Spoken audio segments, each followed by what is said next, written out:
आज गोंडल विधानसभा के अंदर गोंडल एपीएमसी मार्केट यार्ड में जाट समाज के सभी भाइयों बंधुओं द्वारा राजकुमार जाट का जो मौन व्रत रखा गया इधर, चादर श्रद्धांजलि दी गई इधर। तो इसमें सभी जाट भाई यहाँ पर आए थे और सभी ने 2 मिनट का मौन व्रत रख के श्रद्धांजलि दी है, जिसमें यहाँ के सभी जो भी मजदूर मारवाड़ी है, जाट समाज के सभी हैं, वो यहाँ पर काम करते हैं।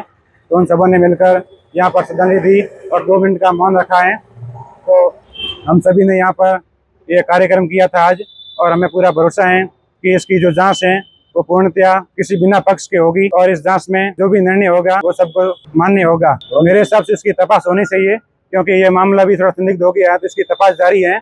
लेकिन हमें जो इधर नाम आ रहा है तो हमें पूर्ण विश्वास है कि ऐसा कुछ नहीं है, लेकिन फिर भी सभी जाट भाइयों को जांच पर पूरा भरोसा रखना चाहिए। हमारी अक्षय કરી ખોટી વાત છે અમારા હિસાબથી, કેમ કે અહીંયા બધી જે થયો છે એ આપણે ઘટનામાં આવતો નથી અને જાંચ ચાલુ છે। અમે બધે અહીંયા રહેતા હોય, ઘણા વર્ષોથી અમે રહે છે, અમારે ભેગા એ બધા ભાઈઓ રૂપે રહેતા હોય, એટલે અમને એવું નથી લાગતો।